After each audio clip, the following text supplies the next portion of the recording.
সময় লাগেনি, 1 বছর সময় লাগেনি। আল্লামা সাঈদী হুজুরকে যারা বিদায় করে দিয়েছিল, আজকে তারা ক্ষমতার চেয়ার হারিয়ে দেশ ছাড়া হয়েছে। 1 বছরও লাগেনি, 1 বছরও লাগেনি। আজকে যারা নায়েবে রাসূলের ভূমিকা পালন করবে, কোরআন সুন্নাহর হক দাওয়াত দেবে, সঠিক পথে মানুষকে আহ্বান করবে, তাদেরকেও মাঝে মাঝে নবীদের মতো জেলখানায় যাওয়া লাগবে। কারণ নবী নাই তো, এই নায়েবে রাসূলদেরকে ওরা টার্গেট করবে। যখন দেখবে এদের কথা শুনে লক্ষ লক্ষ মানুষ আসে, তখন তাদের বিরুদ্ধে ষড়যন্ত্র করবে, মিথ্যা অপবাদ দিয়া জেলখানায় পাঠানোর ষড়যন্ত্র করবে।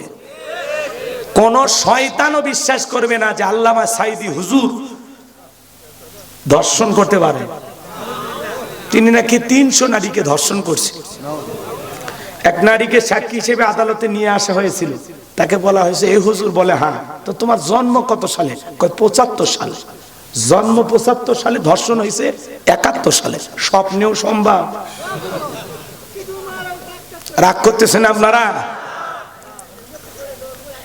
বিশ্বনবীকে শিহাবে আবু তালেবের ভিতরে 3 বছর তারা বন্দী করে রেখেছিল।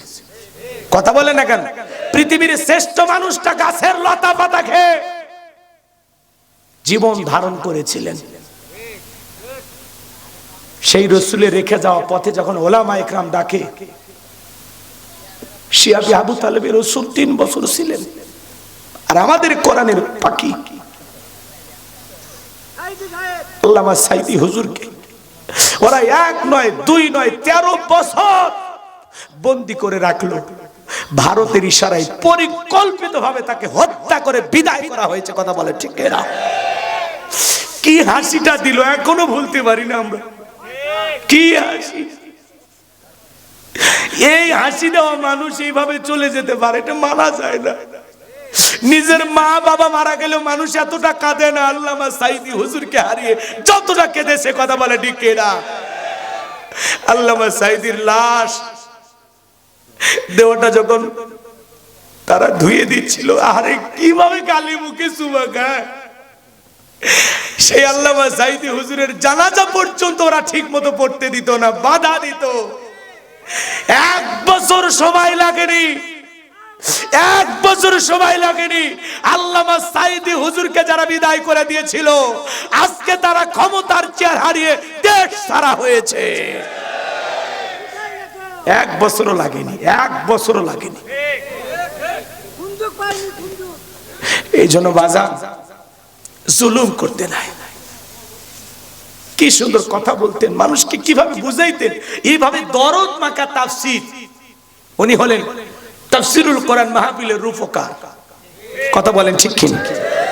আমরা যত বক্তাই ওয়াজ করি সবাই আল্লামা সাঈদী হুজুরকে ফলো করি, তার ক্যাসেট শুনে আমরা ওয়াজ করি। কথা বলেন না কেন ভাই? যতই শুনি ওনার মতো আমরা বলতে পারবো? ওনার মতো বক্তার হবে ভাই?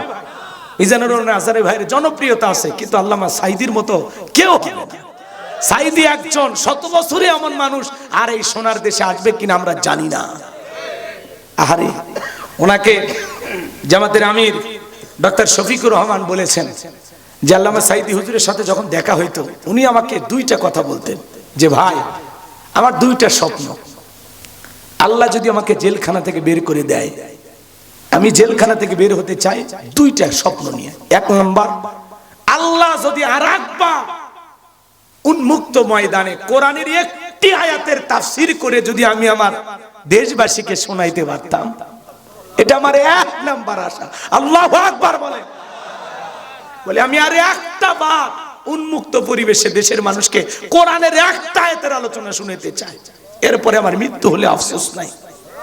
আর আমার 2 নাম্বার আশা, আল্লাহ যদি আমাকে কখনো জেলখানা থেকে বের করে, আমি জীবনে একটা বারের জন্য হলেও আল্লাহর ঘরে গিয়ে সিজদায় পড়ে আল্লাহ তাআলার শুকরিয়া আদায় করব। কিন্তু এই সোনার মানুষদের জীবনের শেষ আশা পূরণ হয় নাই। আল্লাহ তো তার বিশেষ বান্দাদের জন্য কিছু আশা, ভরসা, ভালোবাসা রিজার্ভে রাখে। আল্লাহ হয়তো এর চাইতে উত্তম পুরস্কার তাকে দিবেন। কথা বলে ঠিক কিনা?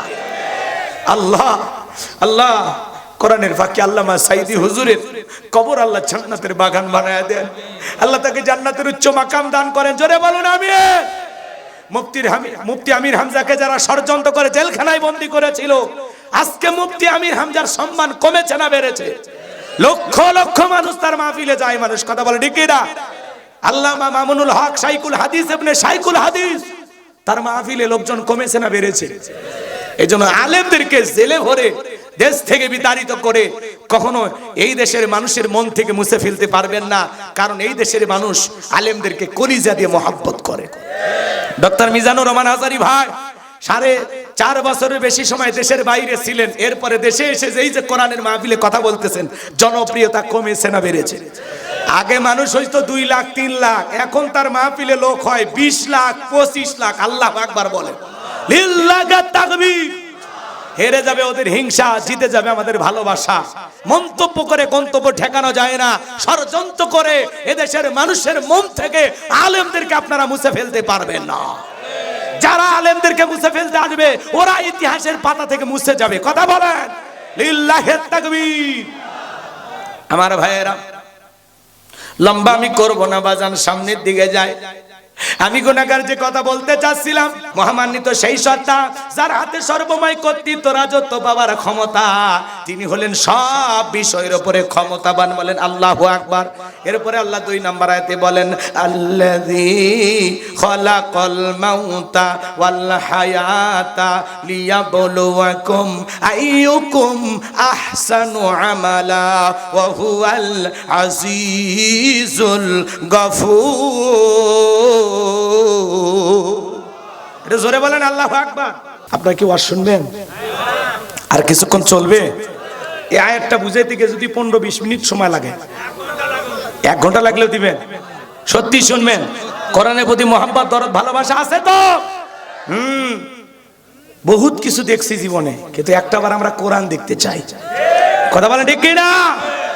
আগামীর সূর্য ইসলামের সূর্য, আগামীর দেশ ইসলাম আলাদের বাংলাদেশ। কথা বলে ঠিক কিনা?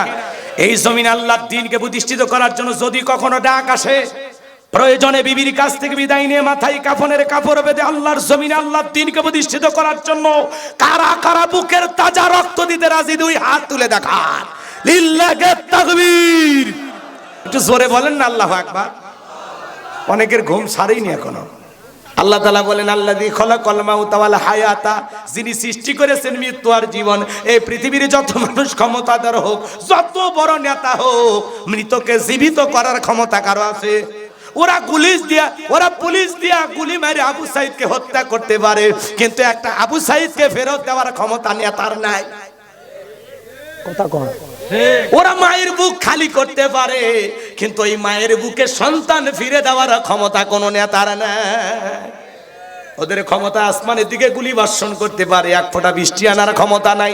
জমিনে গুলি বর্ষণ করতে পারে, একটা আলু বের করার ক্ষমতা নাই। সকল ক্ষমতার একমাত্র মালিককে। মৃতকে জীবিত, জীবিতকে মৃত করার ক্ষমতা কার? কোন নেতার আছে নাকি? ওরা মানুষ মারতে পারে, কিন্তু কাউরে জীবিত করতে পারে না। আল্লাহ তাআলা বলেন, আল্লাযী খালাকাল মাউতা ওয়াল হায়াতা, যিনি সৃষ্টি করেছেন মৃত্যু আর জীবন। সর্বপ্রথম আল্লাহ তাআলা মৃত্যুর কথা কেন বলেন বাজার? আল্লাহ তাআলা সর্বপ্রথম মৃত্যুর কথা কেন বললেন? কুল্লু নাফসিন যায়িকাতুল মাউত, প্রত্যেক প্রাণীকে মৃত্যুর স্বাদ গ্রহণ করা লাগবে। এই স্বাদ হলো 2 প্রকারের, মিষ্টি খাইলে মিঠা লাগে, নিম পাতা খাইলে তিতা লাগে। যারা ঈমানদার তাদের মৃত্যুটা হবে মিঠা। সাদা পোশাক পরিহিত ফেরেশতা সুগন্ধিযুক্ত পোশাক পরে সাদা রুমাল নিয়ে আসবে তার রূহটা বের করার জন্য। মায়ের কোলে দুধ পান করতে করতে শিশুটা যেমন ঘুমের মধ্যে চলে যায়, যারা ঈমানদার তারা তেমনি ভাবে বিদায় নেবে, টেরও পাবে না। বলুন সুবহানাল্লাহ। কিন্তু নাফরমান বেঈমান আল্লাহর অবাধ্য গোলাম যারা বলেছিল খাও দাও ফুর্তি করা, দুনিয়াটা মস্ত বড়, শয়তানের ওয়াসওয়াসায় পড়ে মিসগাইড হয়েছিল, ভুল পথে পরিচালিত হয়েছিল। শয়তান যাদেরকে ভুল ইনফরমেশন দিয়েছিল, এই দুনিয়ার জমিনে যারা দুনিয়াকে রঙিন চশমা হিসাবে রঙ্গলীলায় যারা মেতেছিল, যারা দুনিয়াতে উন্মাদ পাগলের মতো দুনিয়ার জমিনে আমোদ প্রমোদে ব্যস্ত ছিল ভাজান, তাদের হুটা নেওয়ার জন্য কালো দুর্গন্ধ পোশাক পরে ফেরেশতারা আসবে, দুর্গন্ধযুক্ত রুমাল নিয়ে হাজির হয়ে যাবে। তাদের উগুটা পা থেকে মাথা পর্যন্ত ছোটাছুটি করবে। দেখেন না কত মানুষ মৃত্যুর সময় পেশাব পায়খানা করে দেয়, চোখগুলো বড় বড় করে বাজা। কত মানুষ 6 মাস আগে জবান বন্ধ হয়ে যায়, সন্তানেরা শরবত বানাইয়া মুখের ভিতরে তুলে দেয়, গাল চিবে বে পড়ে যায়, খাওয়ারও শক্তি থাকে না। এজন্য আল্লাহ বলেন আল্লাযী খলাকাল মাউতা ওয়াল হায়াতা, যিনি সৃষ্টি করেছেন মৃত্যু আর জীবন। সর্বপ্রথম আল্লাহ মৃত্যুর কথা কেন বললেন? এই পৃথিবীর সকল ধর্মের মানুষ বিশ্বাস করে জন্ম হয়েছে, মৃত্যু একদিন হবে। মৃত্যু হলো চিরন্তন সত্য কথা।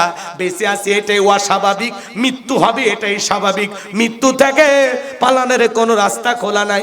আল্লাহ বলেন আইনামা তাকুনু ইদরিকুমুল মাউতু ওয়ালাউ কুনতুম ফি বুরুজিম মুশাইয়াদা, সূরা নিসার ৭৮ নম্বর আয়াত। আল্লাহ ডেকে বলেন যেখানেই থাকো, যে অবস্থায় থাকো, মৃত্যু তোমাদেরকে ধরবেই। মৃত্যু থেকে পালানোর কোনো রাস্তা খোলা নাই। এ বাজার, আয়াতের শুরুতে আল্লাহ বলেন আল্লাযী খলাকাল মাউতা, সর্বপ্রথম আল্লাহ বলতেছেন যিনি সৃষ্টি করেছেন মৃত্যু। এরপরে আল্লাহ বলেন হায়াতা, যিনি সৃষ্টি করেছেন জীবন।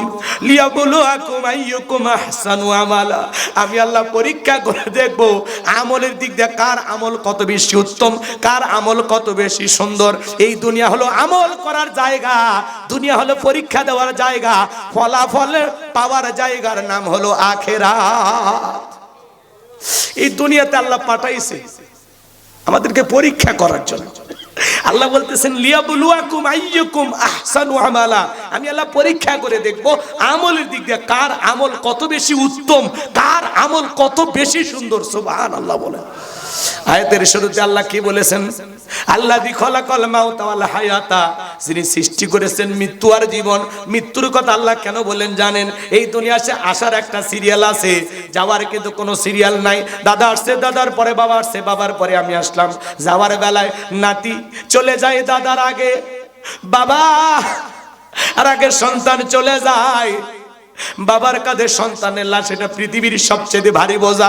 একটা সন্তান দুনিয়াতে আসবে, একটা সন্তান দুনিয়ার জমিনে আগমন করবে, 9-10 মাস আগে খবর পাওয়া যায়, কিন্তু একটা মানুষ বিদায় নেবে 9 সেকেন্ড আগেও জানা যায় না কার কখন কোথায় মৃত্যু হবে। কথা বলেন ঠিক কি না? আমার ভাইরা, মৃত্যু আসবে, এই মৃত্যু ছাড়া এই দুনিয়াতে চিরকাল বেঁচে থাকার ক্ষমতা কারোই নাই। সবাইকে কিন্তু মৃত্যুর স্বাদ গ্রহণ করা লাগবে, প্রত্যেক প্রাণীকে মৃত্যুর স্বাদ গ্রহণ করা লাগবে। জীবন আছে যার, মৃত্যু হবে একদিন তার। আমার ভাইয়েরা, আমি যে কথা বলতে চাচ্ছিলাম, মৃত্যুর যন্ত্রণা বড় কঠিন। আল্লাহর নবী ইদ্রিস আলাইহিস সালামকে জিজ্ঞাসা করা হয়েছিল, ও আল্লাহর নবী ইদ্রিস, মৃত্যুর যন্ত্রণা আপনার কাছে কেমন মনে হয়েছিল? নবী ইদ্রিস আলাইহিস সালাম ডেকে বলে, জ্যান্ত ছাগলের গা থেকে চামড়া খসাইলে ছাগলের যেমন কষ্ট হয়, আমার কাছে মৃত্যুর যন্ত্রণা তেমনি কষ্টকর মনে হয়। নবীর কাছে যদি মৃত্যুর যন্ত্রণা এমন মনে হয়, আপনার আমার মৃত্যু কতটা ভয়ঙ্কর হবে, কতটা কঠিন হবে, একটু কি চিন্তা করার দরকার আছে না? না, আপনার আমার নবী যখন ইন্তেকালের সময় বাজান, হযরতে ফাতেমা অজরে চোখের পানি ছেড়ে দিয়া কান্না করেন। নবী আমার ডেকে বলে, মা ফাতেমা, তোর চোখের পানি আমি সহ্য করতে পারি না রে মা, আয় আয় আয়, তোর কানটা আমার মুখের কাছে লাগায় দে মা। নবীর মেয়ে ফাতেমা কানটা মুখের কাছে লাগায়া দিলেন। নবীজি কি যেন বললেন, হযরতে ফাতেমার কান্না বন্ধ হয়ে গেল। আম্মা জান আয়েশা জিজ্ঞাসা করেন, ও আমার মেয়ে ফাতেমা, তোমার বাবা কি এমন বলেছে মা, যার কারণে কান্নাটা বন্ধ হয়ে গেল? হযরতে ফাতেমা ডেকে বলে, মা, আমার আব্বা জান আমাকে বলেছেন বাবার ইন্তেকালের পরে বেশি দিন দুনিয়ার জমিনে থাকা লাগবে না, সর্বপ্রথম বাবার সাথে আমার সাক্ষাৎ হবে। আমি বুঝে নিয়েছি মা, এই দুনিয়াতে বেশি দিন আমাকে থাকা লাগবে না। নবীর ইন্তেকালের পরে 5 থেকে 6 মাসের মধ্যে হযরতে ফাতেমাও মারা গেছে। পৃথিবীর সফর ছেড়ে তিনিও বিদায় নিয়েছিলেন। লম্বা হবে, আমি আর ওই দিকে যেতে পারলাম না। আমি যে কথা বলতে চাই, আসমান থেকে জিবরাইল এসে বলে, নবী আপনি কেমন আছেন? নবীজিকে সালাম দিলেন, আসসালামু আলাইকুম ইয়া রাসূলুল্লাহ, ইয়া হাবিবাল্লাহ। হুজুর, আল্লাহ তাআলা আপনার শরীরের অবস্থা জানতে চায়। আল্লাহ জানার পরেও জানতে চায়। নবী আমার ডেকে বলে, আলহামদুলিল্লাহ, আগের চাইতে অনেকটা ভালো আছি। কিছুক্ষণ পরে আবারও জিবরাইল আসলেন, ডেকে বলে, নবী গো, আজকে আসমান থেকে আমি একা আসি নাই, আমার সাথে আরেকজন ফেরেশতা এসেছেন, যার নাম হলো মালাকুল মউত। পৃথিবীর কারো বাড়িতে ঢোকার পারমিশন লাগে না, অনুমতি লাগে না গো নবী, আপনার অনুমতির অপেক্ষায় দাঁড়িয়ে আছে। নবী আমার অনুমতি দিলেন, মালাকুল মউত ঘরের ভিতরে প্রবেশ করে নবীজিকে সালাম দিলেন, আসসালামু আলাইকুম ইয়া রাসূলুল্লাহ ইয়া হাবিবাল্লাহ। হুজুর, নবী গো, আপনি কেমন আছেন? নবী আমার সালামের জবাব দিয়ে বলেন আলহামদুলিল্লাহ।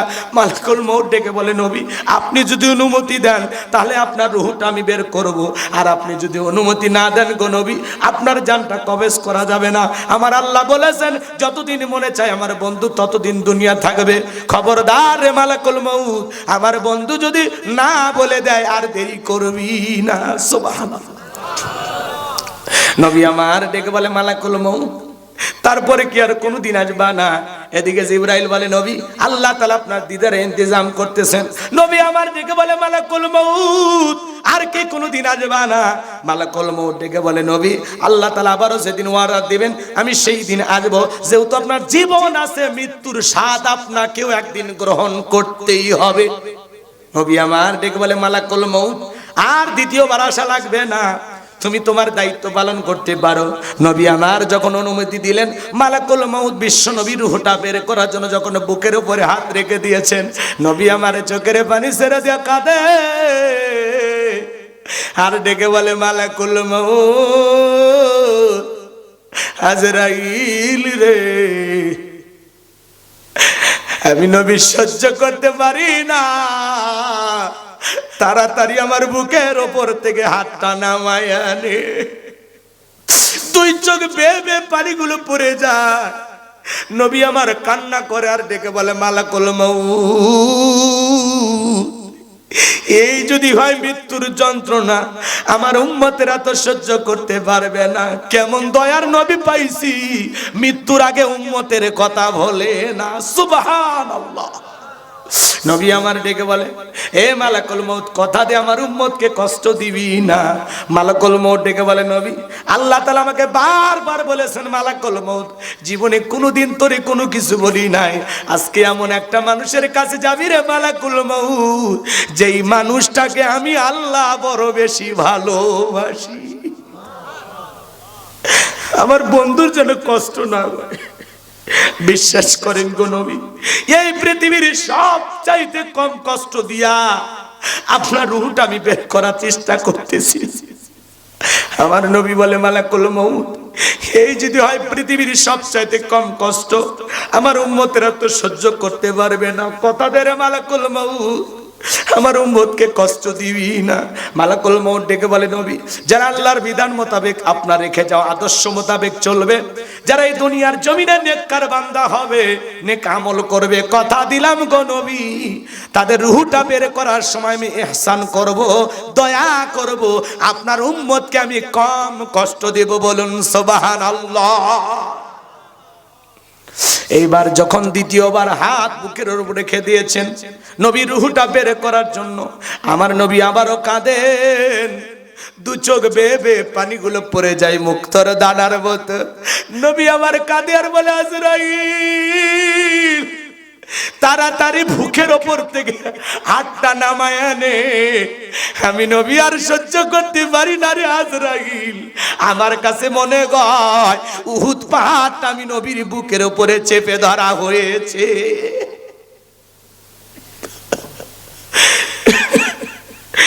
নবীর কাছে যদি মৃত্যুর যন্ত্রণা এমন মনে হয়, আপনার আমার কেমন হতে পারে বাজার? তৃতীয়বার যখন হাতটা রেখে দিয়েছে, নবী আমার কান্না করে দু চোখ বেয়ে পানি পড়ে, নবীজির রূহটা বের হয়ে যাচ্ছে। কয়েকটি কথা বললেন, তার মধ্যে উম্মতের উদ্দেশ্যে বলে গেলেন, ও আমার উম্মতেরা, আসসালাত আসসালাত আসসালাত, ও আমার উম্মতেরা নামাজ নামাজ নামাজ ছাইরো না। নবীজির রূহটা বের হয়ে যাচ্ছে।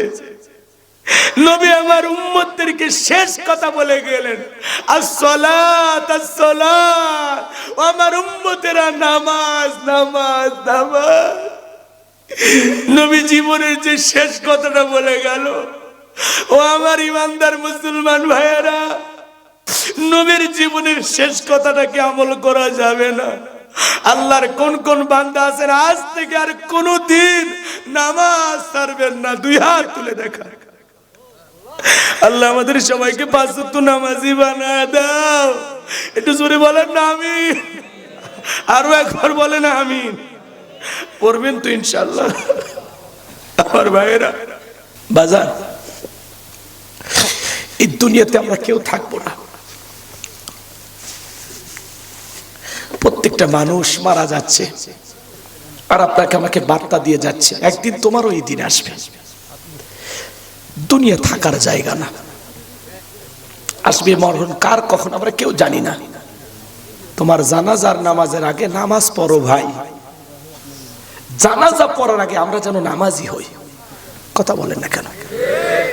করেন আল্লাযী খলাকাল মাউতা ওয়াল হায়াতা, যিনি সৃষ্টি করেছেন মৃত্যু আর জীবন, এর মাঝামাঝি যে সময়টা আল্লাহ আমাদেরকে দিয়েছেন, এই সময়টার মধ্যে কি করা লাগবে? লিয়াবলুয়াকুম আইয়ুকুম আহসানু আমালা। আমার আল্লাহ বলে আমি পরীক্ষা করে দেখব এই যে অল্প সময়ের মধ্যে কে কত বেশি উত্তম আমল করতে পারো, কার আমল কত বেশি সুন্দর। সুবহানাল্লাহ বলে। বিশ্বনবী বলেছেন হাদিস শরীফের ভিতরে, ক্বালা ক্বালা রাসূলুল্লাহ সাল্লাল্লাহু আলাইহি সাল্লাম, ইন্নামাল কুবরু রাউযাতুম মিন রিয়াদিল জান্নাহ আও হুফরাতুম মিন হুফারিন নার, রাহু তিরমিজি। বিশ্বনবী ডেকে বলেন, যে ব্যক্তির আমল ভালো, মৃত্যুর সঙ্গে সঙ্গে আল্লাহ তাআলা তার কবর জান্নাতের বাগান বানায় দিবেন। আর যে ব্যক্তির আমল খারাপ, আও হুফরাতুম মিন হুফারিন নার, তার কবরটা হবে জাহান্নামের আগুনের গর্ত। নবী আমার এক জায়গায় বসা, আসমান থেকে জিবরাইল আসলেন, আর দেখে বলে, নবী এই মুহূর্তে একটা আওয়াজ হইল, আপনি কি শুনতে পাইছেন? আল্লাহ রাসূল তখন বলতে, হ্যাঁ আমি শুনতে পেয়েছি। জিবরাইল বলেন, নবী আজ থেকে ৭০ বছর আগে, আজ থেকে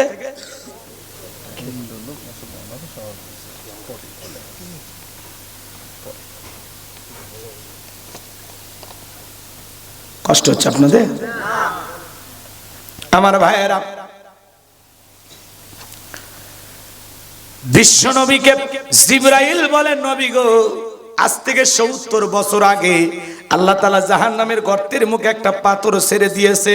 এই মাত্র জাহান্নামের তলদেশে গিয়ে পাথরটা পৌঁছাইলো। চিন্তা করেন বাজান, একটা পাথর ছেড়ে দিলে ৭০ বছর যদি সময় লাগে নিচে পড়তে, আল্লাহ না করুক, আল্লাহ না করুক, আপনার আমার গুনাহের কারণে, অপরাধের কারণে একবার যদি আসমান জমিনের মালিক আল্লাহ বেজারা হইয়া জাহান্নামের গর্তের মুখে ফেলে দেয়, আপনার আমার কিন্তু বাঁচার কোনো উপায় নাই।